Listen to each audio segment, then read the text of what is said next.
Good morning, Bishop Lynch. Today is Wednesday, March 6, 2013. I'm Liza Marhenka. And I'm Eric Ramon. And you're watching this week's edition of Across Campus.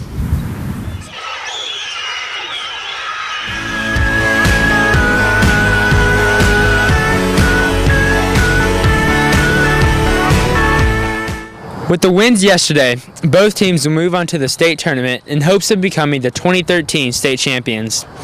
John and April have more in this report.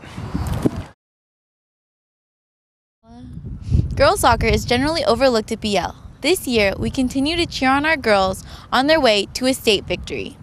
How are the girls training for this year's playoffs, and who is going to be their biggest competition? Well, we basically have practice every A day and then every B day after school.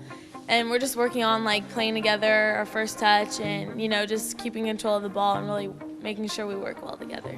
The training is a lot more intense just because when we go out on the practice field, we have that mindset to where we have to put in the hard work in order to get to state, and that's where we really want to be. Friday, we are training very specifically about getting the ball wide because we understand that the team likes to pack it in and play real defensive and try to counterattack us, so we're just trying to work through that system and be able to break down that kind of system in our training sessions.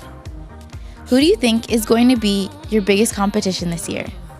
As always, every year, Ursuline, most definitely. The Bishop Lynch Lady Friars soccer team has had an amazing season with an overall record of 16 wins, 5 losses, and 2 ties. During their district plays, the Lady Friars have had 13 wins and only 1 loss and 1 tie. Their only loss was their first game against Ursuline with a final score of 2-1. The second time the Lady Friars played Ursuline, they tied and had a final score of 1-1.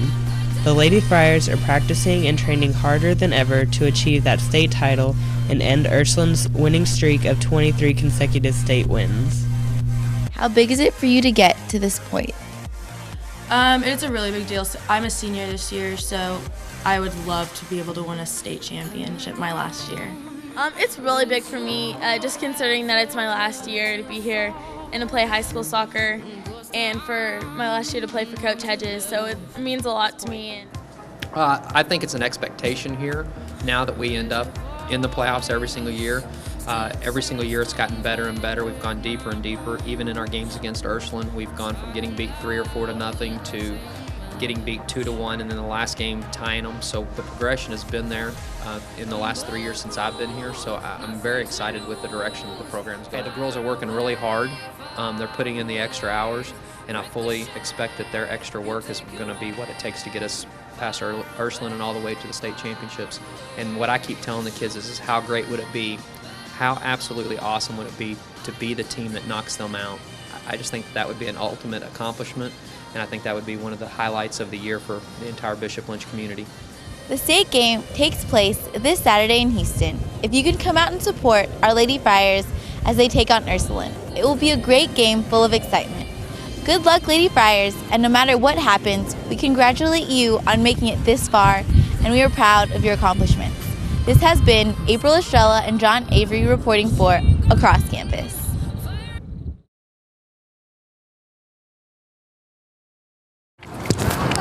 No matter the outcome, the BL family is proud of what you have achieved this season. Thanks John and April for that report.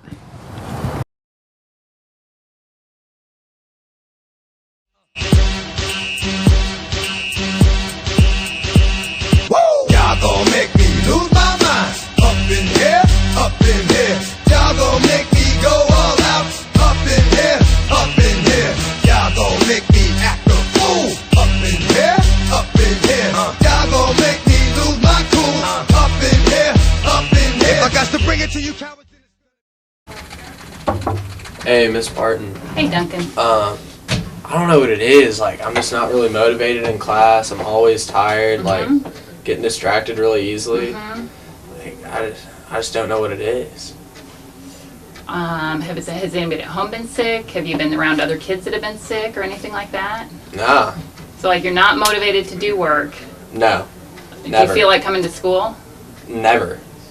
How are you when you're here in classes? Are you participating? Are you joining in? Not at all. Wow. All right, hold on. Let me see. Let's see if you have a fever. Pull your hair back a little bit there. No fever. Wow, okay, well, I'm sorry, Duncan. I'll just let you know, what you're describing to me, it sounds like you've got a really bad case of senioritis. I thought as much. Yeah. Should we call your parents? I guess so. So there you have it, senioritis. I caught it, much like a lot of other people. I had a brief discussion with my doctor, and we both decided that the best course of action is to just watch Netflix on subtitles in class and to really not turn any more homework in, because increased stress could be detrimental to my health. With being a senior comes some very important privileges, such as the ability to wear these very neat college sweatshirts around school. Also, I pretty much create my own schedule, and my schedule is comprised of nap times and aimlessly walking around the hallway. Hey Duncan, don't you need to get to class? I think you're the one that needs to get to class. A couple other privileges that I get to enjoy my senior year is eating in the atrium and parking in senior spots. Although, the juniors are really trying to ruin the latter. Get these juniors out of here! All of them! Now, I park on Einadale, so it really doesn't even affect me.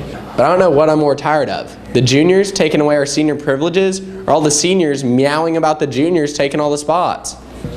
Well, I'm just going to end it here, because if I do any more, that's just going to create more work for me. And like my doctor said, that's no good at this time of the year.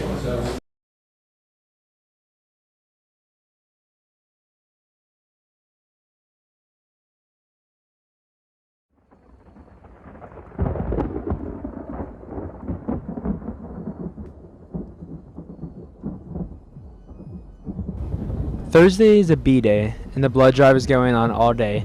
At 3:45, there is a math contest in the cafeteria, and at 4 p.m., JV tennis is at JP2. Friday is an A-day, and the men's soccer and women's varsity soccer will be playing in the state tournament. And at 5 p.m., JV softball is at Nolan, followed by varsity softball at 7 p.m. Saturday, the SAT will be going on at 8 a.m.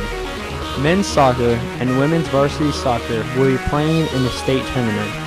And at 12 p.m., freshman baseball plays JP2, followed by JV baseball versus JP2. On Sunday, daylight savings time begins. Monday, spring break begins, so enjoy your week off. And at 5 p.m., freshman baseball has a game versus Jesuit. On Tuesday at 10 a.m., varsity softball plays Ursuline, and at 12 p.m., JV baseball is at JP2 for a doubleheader. On Wednesday the 13th, 7 p.m., varsity baseball plays JP2. On Thursday the 14th, freshman and JV baseball plays at the HSAA tournament. And varsity softball is at the GISD tournament. On Friday, the 15th, freshman and JV baseball play at the HSAA tournament. Varsity softball is at the GISD tournament. At 7 p.m., varsity baseball is at JP2. On Saturday, the 16th, freshman and JV baseball play at the HSAA tournament. And varsity softball plays in the GISD tournament. Sunday the 17th is St. Patrick's Day. Monday the 18th is a B-day, and at 4:30 p.m. varsity tennis plays at TCA. At 5 p.m. JV baseball plays Bryan Adams, and at 5:30 p.m. JV softball is at Allen. On Tuesday the 19th, it is an A-day. At 7:50 a.m. there is Mass in the chapel. At 3:45 p.m. there is a math contest in the cafeteria. At 4 p.m. varsity softball plays PCA. At 4 p.m. JV baseball plays TCA. And at 7 p.m. varsity baseball plays TCA. On Wednesday, March 20th, it is a B-Day with a midday schedule. And at 6 p.m., there is junior parent Naviance training. And at 7 p.m., there is the parent corner. Be sure to tune in for your weekly edition of the Walk Across. Thanks for tuning in to this week's edition of Across Campus. We'll see you next week. Where the news is. Right where you are. Across campus.